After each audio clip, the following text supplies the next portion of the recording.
And we are back. It's InfoWars Nightly News. You just saw during the break a viral video on the web that basically was put together from an article that our guest, Robin Kerner, put together. And he's what you call a blue Republican. He actually coined that term.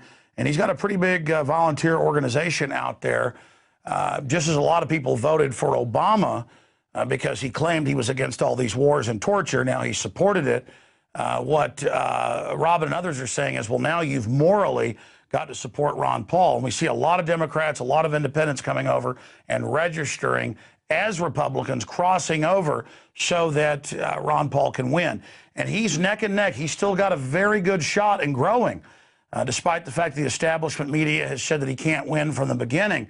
And this is really the secret weapon as independents, Democrats, and others that realize that the Republican and Democratic leadership are bought and paid for by the very same offshore corporate interest.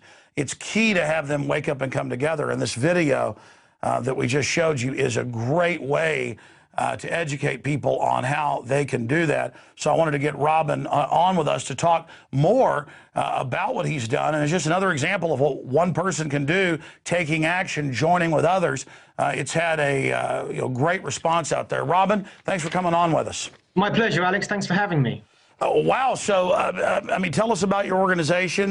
Tell us about what you've done and where all this is going. Okay, well, it started with an article that I wrote, I think back in the summer now. It was published on the Huffington Post and some other websites. And it was called, "If You Love Peace, Become a Blue Republican Just for a Year." And it made a big impact. And I was basically saying, look, if you voted for Obama because you don't like crony corporatism, because you do like civil rights, because you don't like wars against people who don't threaten us, if they were all the reasons you wanted to punish Bush and the neocon administration at the ballot box the last time round, then for consistency, if you were voting out of principle, the only thing you can do now is register Republican to make sure Ron Paul wins the GOP nomination with a view to having him go on to win the presidency. And it seems that a lot of people liked that idea, and they liked the term blue Republican, which was what I called such people, those independents and former Democrats who probably supported Obama, who are coming over to the GOP just for Ron Paul. And obviously, I would like us to remake the GOP in the image of Ron Paul so that instead of calling ourselves blue Republicans a year from now, we can just call ourselves Republicans. But obviously, we've got a long way to go. However, the exit polls in the primaries that we're seeing are showing that the blue Republican movement is burgeoning, which it certainly is. And your website, of course, is then bluerepublican.com. Bluerepublican.org. Okay, yeah. Bluerepublican.org. We had it on screen up there. We'll put it back up there. Okay, great. And what I've done is I've been writing for the Huffington Post and for about half a year, and I've tried to kind of put together a body of work that you might be able to use to perhaps persuade your independent, politically independent, and Democrat friends to consider Ron Paul. So I've got quite a few articles. Most of those are linked on bluerepublican.org, and also on bluerepublican.org, which is very important. We've got state-by-state information as to what you have to do and when you have to do it by to be able to vote in the Republican primary or caucus in your state to help get Ron Paul into the White House. Well, I mean, Democrats claim that they're for civil rights, claim that they're against crony capitalism and all this, but then clearly Obama is bought and paid for by the same interests that own Mitt Romney and own George W. Bush, and he's had all these military attacks on Libya and other places and said, well, it's not really war. Now he signed the NDAA to secretly arrest American citizens and have us disappear into black holes. I think that's really, from what I've seen, really waking Democrats up to the fact that Obama has betrayed them. Yeah, definitely. I mean, I've been making the point in a lot of my articles that, the problem here is the system, and the main parties are part of that system. We have we have the Republicrats. We've had the Republicrats for generations, and now we need a president who sees that problem and wants to change the system. Whether he'll be able to or not is a different question, but at least gets it. So yeah, I'm definitely making that argument, and I think the American people are waking up. They're starting to realize that, and especially the young, of course, who haven't been quite saturated in the mainstream media of this country, starting to realize that most of American life is really determined by what the Democrats and the Republicans have always agreed upon, the presuppositions of the system, as Noam Chomsky calls it, rather than what they appear to disagree on. So, you know, it's monetary policy, it's military-industrial complex, it's the fact that our mainstream politicians believe the Bill of Rights is just a damn inconvenience. All of these very fundamental things, which are really offensive to both conservative and liberal principles, you know, needs to be undone, and that requires a systematic and systemic change. Well, I mean, a lot of people that have been politically aware have known for decades that the two-party system, as Carroll Quigley said, should look like there's differences on the surface, but actually be controlled by the ruling class, so that no matter what the people do, they can't ever get around that. But now it's not just political insiders that know that. I mean, this is just common sense, and there's this sense of desperation. And then along comes Ron Paul, who's always been consistent. Even though some people don't agree with everything he says, it's the fact that you know what you're getting. Ron Paul has diagnosed the problems correctly, and we see the entire power structure now flipping out from both ends of the political spectrum, coming after him. And I think that that's backfired on the establishment some.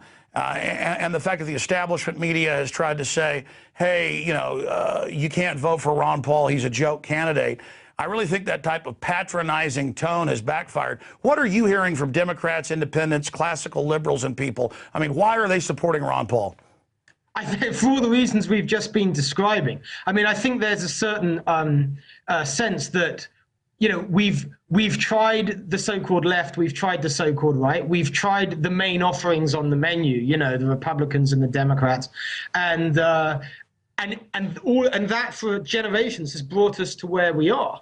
And also, I think we're at a particularly interesting time, because the vote for Obama was this vote out of a hope for change. And there was such great expectation. So we now are experiencing a stark contrast between what we expected and what we got. So I think that huge contrast, that massive kind of disappointment, combined with the fact that all of these things that the Republicans do agree on are now hurting Americans, both in terms of their civil rights and their economic well-being. Those things together are opening minds to something else. And that something else certainly is Ron Paul, because, of course, as you know, Alex, Ron Paul not only has been shouting about these, I say shouting, he's been actually humbly and quietly talking about these problems for years. But he's actually predicted a lot of them. And if you're a young person who gets online and you know, starts Googling some of the issues America is facing, and you can see this man standing up in Congress 10, 20, 30 years ago, telling us exactly what was going to happen before it happened, that makes you stop. Makes you want to listen to him some more. So Ron Paul obviously now is getting a lot of traction among independents, and he not only has done well in the Republican primaries, of course, he came second in the New Hampshire Democratic primary as a write-in, didn't he? And I've seen the national polls where he beats Obama with higher percentage points than even Mitt Romney. And so, I mean, he's clearly the guy for people to vote for if you want to tell the establishment, Republicans and Democrats, look, it's a new ball game. We are wise to your scams.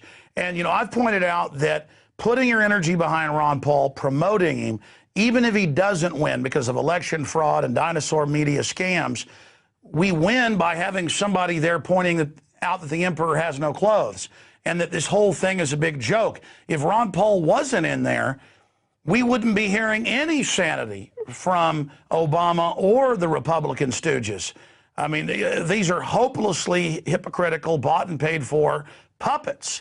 And the reason the system is so scared of Ron Paul is because he's not a puppet. He's a real intellectual. He's a common sense person. He understands that gangs and special interest, no matter how hard you try to make government be an instrument of good, they always take it over and turn it into an instrument of corruption.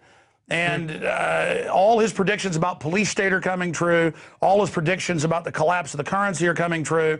Right as he, you know, reaches this point of being within striking distance of winning the nomination and the presidency. I mean, who out there can even imagine Ron Paul, this humble but intelligent, informed, true person, next to the teleprompter reading empty suit, globalist sellout, Obama. I mean, who can imagine what that would be like in a debate? Well, absolutely. And you know, that leads me to a point that I made in the original Blue Republican article, which was that, look, you know, if the media are forced to compare and contrast Ron Paul and Obama because Ron Paul is the GOP nominee, then I think, you know, it's Ron Paul's to lose. I think he's going to beat Obama.